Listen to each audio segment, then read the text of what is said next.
Kevin Durant says he don't want to get involved in the Kyrie Irving situation. Is that a mistake? Let's hear KD what he said on his podcast today. There's no involvement at all. I mean, I can't be involved with, this is this man's livelihood. It's much bigger than me, you know. Being a free agent is one of the most important times in your career. You know, that can't be swayed by anybody else. Nothing can happen right now. I mean, I don't think he even make a decision on opting out until 29th, I think. So I just kind of let things play out and see what happens, but keep the regular contact up with, you know, with Kai. And it's something that's so much out of my control that I don't want to be a part of it. We'll see what happens, though. Well, let me ask you this, VeeJay. Do you think we don't know what KD's going to do? We don't know if he was politicking, as you said, and behind the scenes he's going to get involved, or we don't know if he was actually just being honest and sharing his heart. What do you think he should do? Should he get involved and you know, try to get involved as a way to keep Kyrie in Brooklyn? What I think KD should do is exactly what he did on his podcast. Right now, just say all the right things, man. Like, oh, it's his. Look at what he said. Listen to what he said. It's his livelihood, man. It's, you know, that lets you know this is important to him. But we all know, Chris, you and I are smart enough. They talked about this. They came here together. This is a big deal. This is why Harden took tail and ran and got out of there. You know what I'm saying? He didn't want to deal with it. But I do think he's going to be involved in some way, or at least going to the front office and saying, hey, look, if you want me here long term, get this to happen, and we'll bring you a championship. Because I believe if they're healthy, they can win a championship. That's what Joe Harris back. So with Seth Curry back healthy, you got a great shooter there. If they can bring Drummond back, I think the Nets could win a championship if they're whole and healthy. And I think Durant needs to go to the front office and tell them that, listen, we'll get healthy. I'll get tough on these guys. I'll get these guys in line. But we need Afro Reed. We need Uncle Drew. You got to make this happen, or I'm not going to be happy. And you say it one time. You ain't got to say it a bunch of times. You say it one time, and I think that's what he should do, and I think that's what he will eventually do, but it'll just be private. I think, and he made some great points talking about it's Kyrie's decision, it's his livelihood. He can, you know, and I get it. Like, ultimately, Kyrie has to do what's going to make him happy, right? And that one thing I do believe, and I've been told by people, a person in the know, Kyrie's the happiest he's been in the NBA since he's been in Brooklyn. He's at home. His father, who he's close with, his sisters are at all the home games. Like, he loves that. So this is where he wanted to come. The Nets are the team he grew up rooting for. So there's all that. But if I'm really close with Kyrie Irving and I'm Kevin Durant, I'm going to be like, look, Kai, it's your decision. If you want me to stay out of it, I'm out. But if you want to talk about it, let's talk about it. And we could talk about the different scenarios. Man, yo, KD, man, they ain't, you know, I'm one of the best players in the league, man. They need to give me the full match. All right, so what if they don't? What if they, you know, I'm talking it over with Kyrie, and if he's amenable to that. If not, I'll stay out of it. As far as getting involved with the Nets, I think he should stay out. I don't think he should go to them and say, look, you got to keep Kyrie. I think he should just let it, like he said, let it play out. And if they lose Kyrie, now, like as you alluded to earlier, I don't know that this would happen, but if they do a sign and trade, then maybe they get back some stuff that can keep you on the championship contending trail.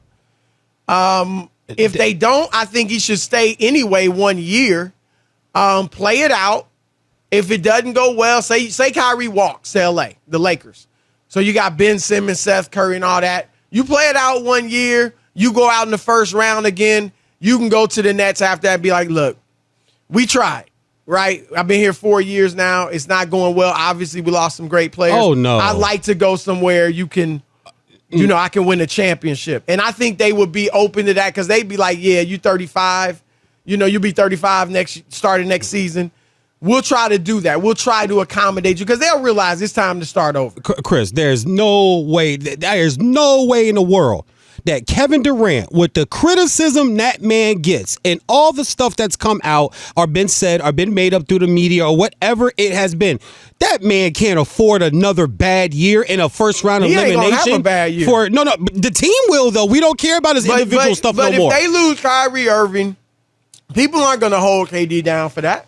They don't understand you going to war. You going to a war with a water pistol. No. What they'll do is they won't hold him down. They'll just say, "See, he can't do it alone. See, this is why we say yes." People will. He's never tried to do it alone. He always had Westbrook. Will say it. And obviously in Golden State, he won. Say it, Chris. I don't think so. I think people understand. Those that follow the league would understand. Man, Kyrie walked for nothing. Ben Simmons, who knows what in the world he gonna give you, and whatever he gives you, he's not gonna score a ton of points.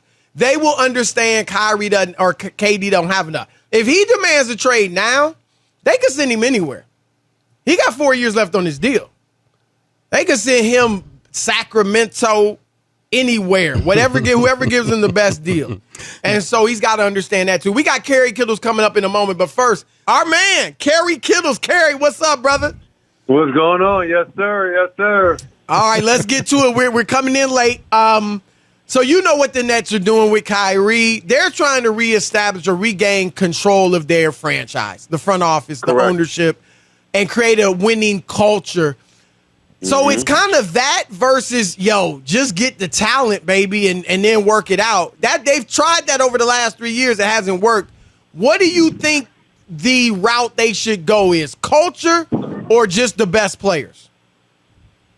No, I mean, you can't win without culture. I think you have to have all guys on the same page, unless you're just that stacked with talent, right? I mean, if you have a superpower team, that's one thing. But if you just have a couple of really good players, they're like exceptional players, right, KD and Kyrie. But, no, you need culture to be established throughout the organization from top to bottom, everyone on the same page, everyone buying into whatever it takes to win, making sacrifices for the betterment of the team.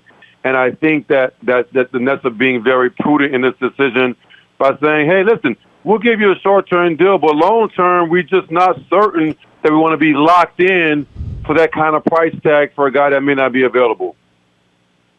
Kerry Kittles, VeeJay Huskey here, man. First of all, I want to say big fan when you played. Thank you for keeping the high sock look alive, man, and making it look. For you was the only dude out there with the high joints, and it made it look good, man. I was always a fan of some Kerry Kittles. Listen, just a quick question: should they just grab Kyrie, grab KD, bring them into the office and sit them down, and everybody say, okay, look, turn the phones off, turn the cameras off. How do we get this done, or do we need to break this up now? Do you think that would be a smart move, a good move for the franchise? Do you think something like that could happen? Yeah, I mean, I don't know about face-to-face when it's time to negotiate. I know from the guys I play with and even my own experience, that's your agent's job. I think once the season is over, guys are gone. They're not really necessarily meeting face-to-face. But, I mean, listen, that would be wise if all agreed to sit down, gather their thoughts, meet face-to-face, answer questions honestly, speak your mind, tell them what you're thinking about doing, what works best for you and what doesn't work for you. But hopefully that information is being conveyed through their agent, through Kyrie's agent, and that hopefully that they understand his point of view and what he's coming from and everything that he's been through, right? And then what he's looking forward to in the future as far as his buy-in to the team, full-time, committed player, so that, hey, if you're committed, they're going to give him a long-term deal, right? But if you're not, and that if this COVID comes back potentially in the fall and there's another surge, then maybe you're not going to be available. And then what? We're in the same position as last year? That's not cool. Kerry, from the outside, we all can understand why the Nets don't want to commit to Kyrie long-term, as great as he is, right? But you've played with superstars. You played with some of the best players to ever play this game. And you know the mindset, the ego of a superstar. Do you think and I don't want to say possible, but is it reasonable to think that Kyrie Irving might be able to look in the mirror and say, you know what, I get it. I mean, I haven't been available, so I'll take this 2 or 3 year max guarantee and then prove I'm available, and then we'll go from there? Or is that just a guy that's a superstar, going to be a Hall of Famer, Is that just something most of them will never kind of see? Unfortunately, Chris, what I've seen is players reach that point in their careers later on when they're out of their prime. When guys are still in their prime and they're carrying teams, they're the centerpiece of the teams, they're the focal point, right, of the organization, right? They carry that label. They tend to just move through that part of the experience like, they have the leverage, right? It's not until they're later, like with Carmelo Anthony, and they humble themselves, come off the bench, make sacrifices, take less money, and concede to the organizations. That doesn't happen until later in their careers. When they're in their prime, tell me a player in their prime who have sat back and say, okay, that doesn't happen. So we ain't going to see Kyrie Irving concede in this negotiation. He's going to be firm. He's going to want his max money from the Nets, or he's going to go on the market and test it and try to get the max from another team that's out there. He will not concede and take a 2-year deal. I doubt it. Should the Nets let him walk then if it comes to that? That's the nuclear option, but should they just say, all right, see ya? Yeah, I agree. If the culture is important with winning, your ultimate goal is winning, yes. If it's about fans and if it's about trying to appease your other superstar, KD, and his wishes and what he would like, then, yeah, you give in, you concede, you roll the dice, hopefully he's all in, right? But if it's about culture, what we've seen in his tenure with the Nets and his personal agenda, preceding the team's ability to have a superstar in the lineup and being the consistent, reliable player, that's not the case. I hate to say it, it's just not the case.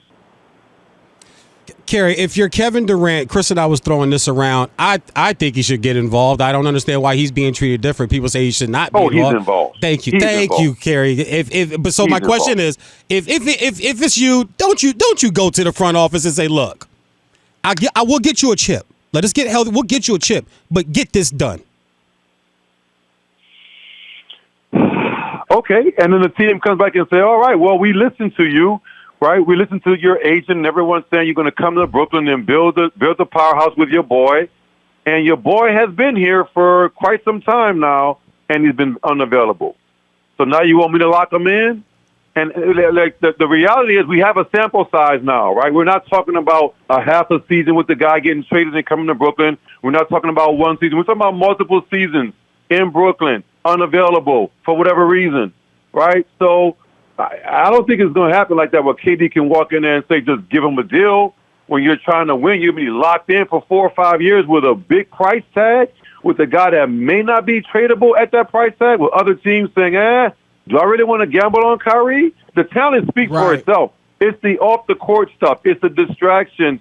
It's the, his mindset on what he firmly believes in and whatever he's got going on off the court that tends to, it's gonna be sticky we'll see how it plays out, gentlemen. All right, that's our man, Kerry Kittles.